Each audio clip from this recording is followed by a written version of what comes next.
I trained with Japan's last samurai. Lock in, chat. Samurai. Perhaps one of the strongest symbols of strength, courage, and Japan itself. These warriors were feared on any battlefield. I am obsessed with learning about Japanese culture, learning about the history of it. I love how they function in their society. I like learning about it a lot. It's probably because I'm into anime, but it's just something's cool about it.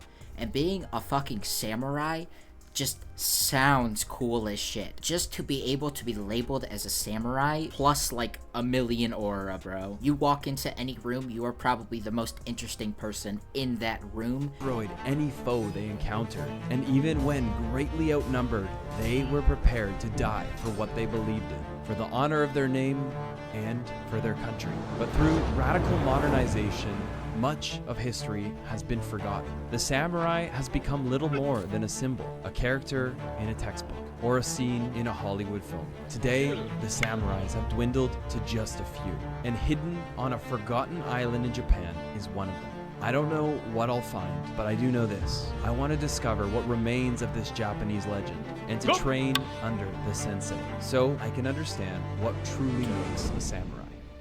I low-key want to do this. This would be is so Tsushima cool. Island, an island caught between two worlds, between Japan and Korea, and between modern life and a forgotten past. It's I also no coincidence really want to go to Japan. That is one of my dream destinations, dream vacations, is to go to Japan and to just experience the culture. Because I feel like here, in at least my state in the US, we have no culture whatsoever. lives here, because this isn't just any island. It was once a samurai stronghold and a battlefield. In 1274, Tsushima Island became the first line of defense against the Mongol Empire. A full-scale invasion, hundreds of ships, and thousands of soldiers swarmed the beaches. The only thing that stood in their way were 80 brave samurais, outnumbered, but not outmatched. They fought, and they fought, and all of them died. Not all stories have happy endings, but Japan held on. Still, and bro. pushed out the invaders. I'm just saying, I'm afraid of death, but if you were to die on a battlefield, I feel like that's one of the coolest ways to go out. To be like, yeah, I sacrificed my life on a battlefield, swinging my sword to stay alive, and I died doing it. That's gotta be like one of the coolest things that you can go out, like one of the coolest ways that you can go out. It wouldn't be that simple. Many years later, they would return again, but this time, the story was different. The word kamikaze means spirit of the wind, and as the samurais of Tsushima held the Mongols out at sea, a great storm came and sent countless more running home. The blood of samurais can be found across this island, and so can their teachings. It's almost become a distant memory of Japan. Luckily, Like, there are dude, still a few holding on. just the history behind that is and one so of them cool. is right there. Hello, Sensei Zen. Good to see you. Very grateful to be here. Thank you very much. So excited. Yes. Yeah, thank you so much coming. This is a special island. When I arrived, I expected to see swords swinging, sharpened katanas clashing against armor. But what I found here was completely different. The training was almost zen-like, and Hold up. expected to see swords swinging, sharpened katanas Wait, can anybody just join this? Because these look like regular everyday people. Bro. Low-key, I might have to do this. clashing against armor. But what I found here was completely different. The training was almost zen-like, and the people learning from Sensei, they weren't Japanese. They It's came probably from everywhere. so White, peaceful black, to do it, men, too. women. By the river, I watched them. They studied Sensei like his every breath had meaning. Some for weeks, and others And this for music months. is just I couldn't help soothing, but wonder, bro. what I were love they this here type to of learn? music. The answer didn't reveal itself immediately, but I had a few days to shadow Sensei. That night, we checked into a traditional Japanese home. She's so cute. Oh my gosh, I'm so excited. This is her actual home and she opens it up for travelers and I'm so happy right now. This is why you travel. Just paper walls, wooden floors with a mattress that sat on the ground, and a quiet I rarely And hear. too, dude, people in Japan, so I've heard, I haven't experienced it for myself, but they are so nice. In America, you don't see that. Yeah. It's nice. We were greeted by the local family. Wow. Thank you. Your water. Hot ocha. Oh, okay. Oh, yes. Yes, me too.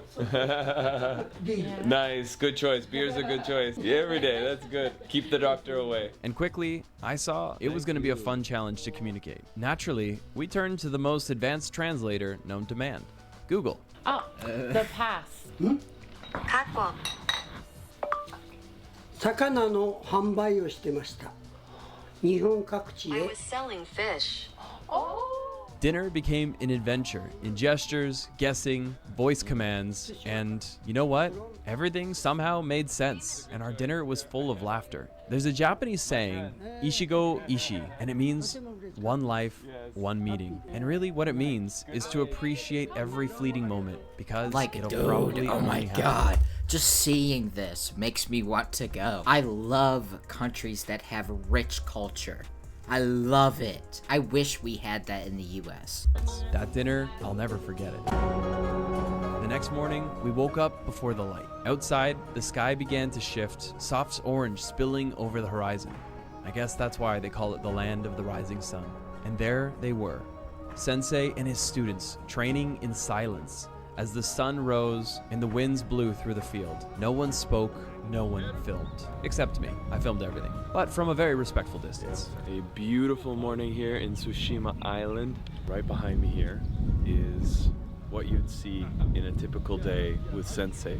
He trains from about 6 a.m., right when the sun comes over those mountains, all the way through till it basically goes back down. I would have my moment to train with Sensei, but for now, I was just here to observe and see what I could learn.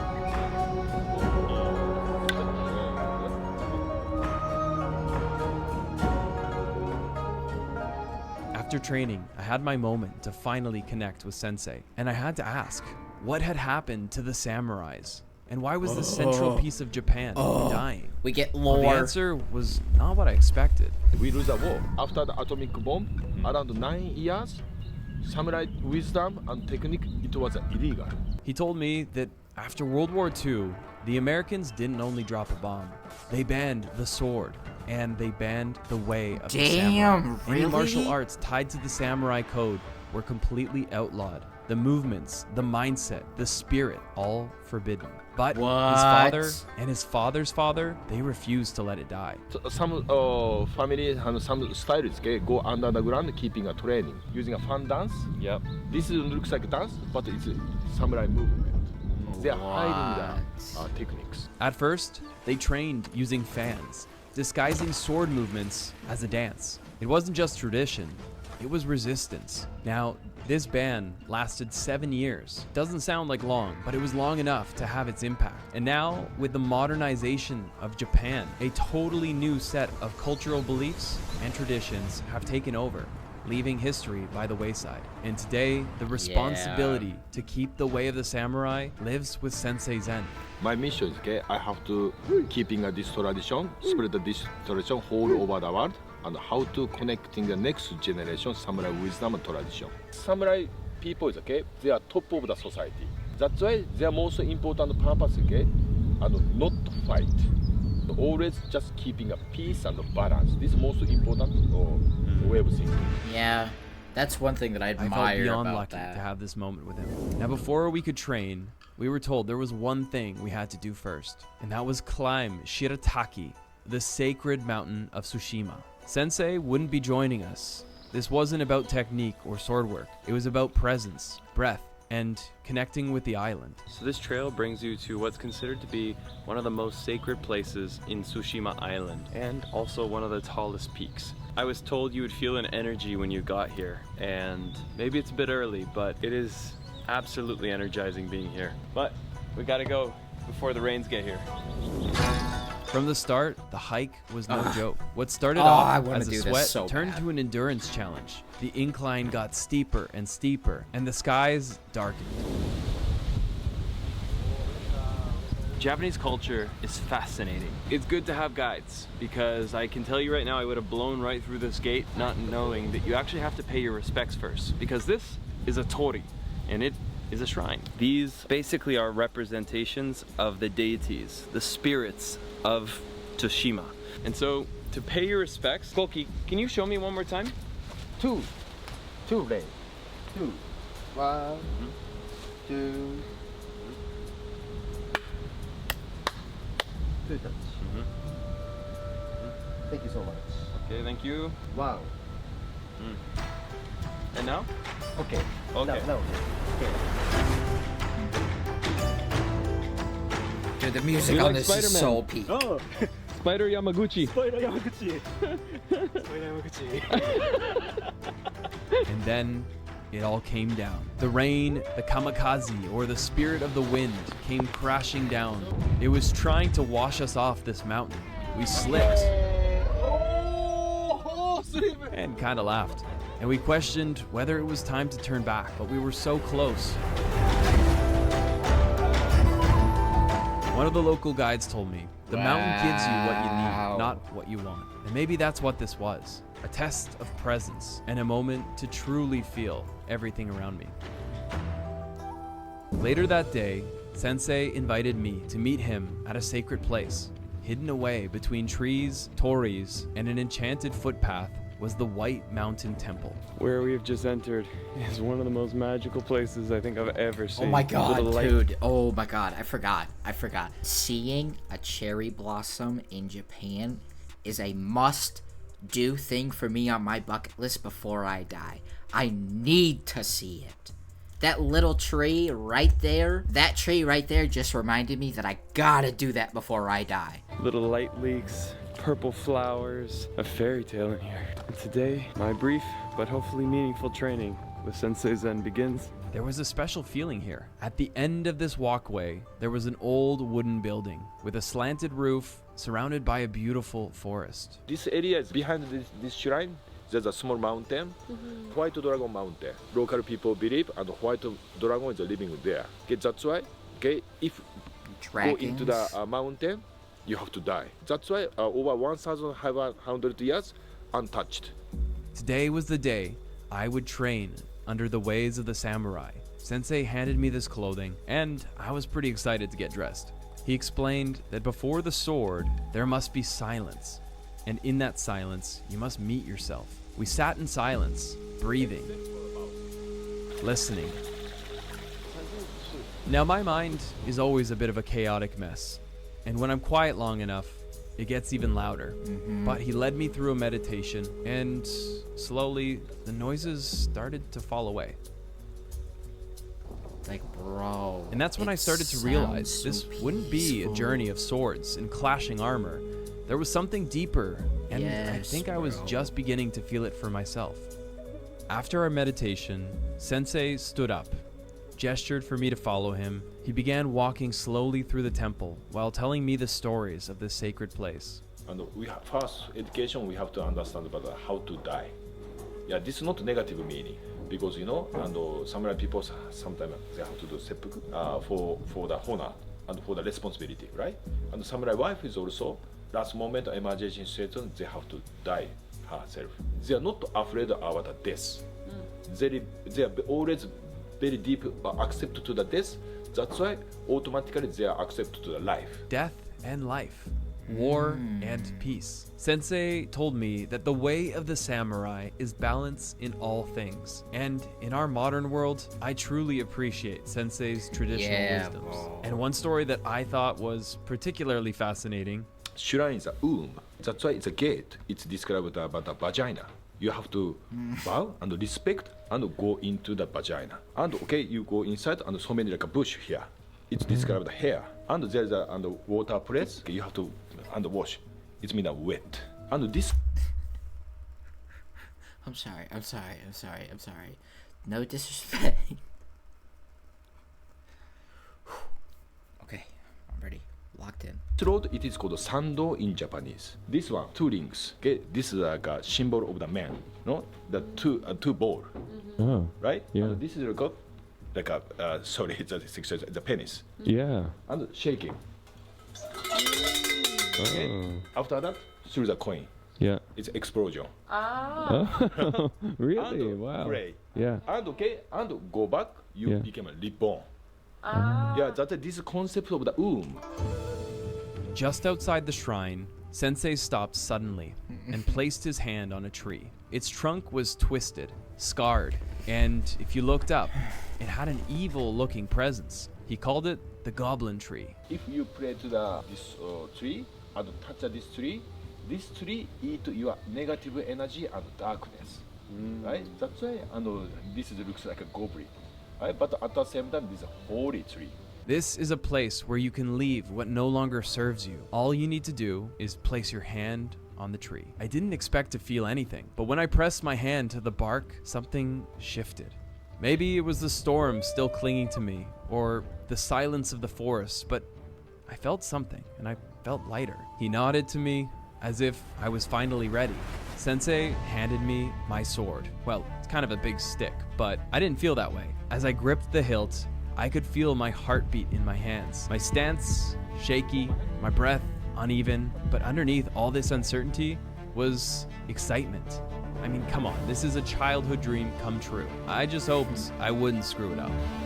Cut down, exhale from the mouth.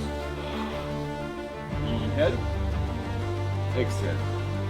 Overhead, exhale. Chip. Go.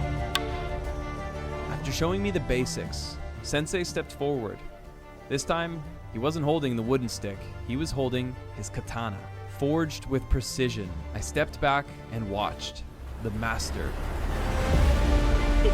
not only control his sword, but the world around him. Sensei moved with total control. Every step, every breath, intentional. You don't just watch something like that, you feel it. It wasn't just a weapon.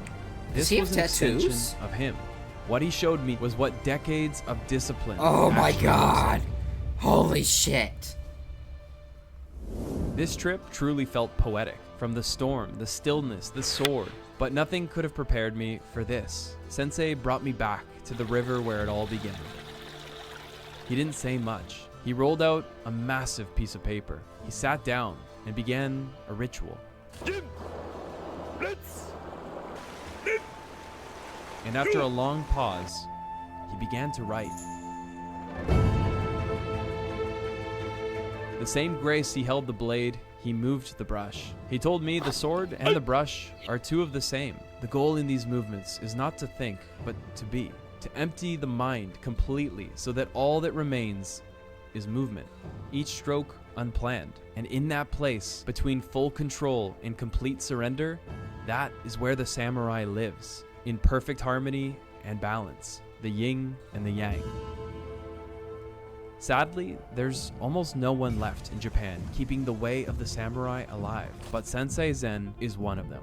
He's not just teaching self-defense and swordsmanship, he carries the weight of a tradition on his shoulders. And without him and a few brave others, these ways could be completely lost into the wind. And if there's one thing I took away from this trip, it's that being a samurai was never just about battle. It wasn't about defeating the opponent.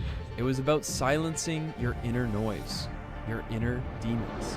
In a world that's louder than ever, that was the golden lesson. And it's definitely one I'll be bringing back home with me. Let's get lost again in the next one. Oh my god. I felt like I was watching a movie. Wow. That was such a good video. It felt like I was watching a movie. That was so good. East and west, racking up on my bread, power on me, I'm feeling just like a Tesla. Too much tree, the smoke is making my chest hurt. Girl on me, I'm thinking I should've rest her. Hey, I'm thinking I should've rest all night long, she putting me to the test.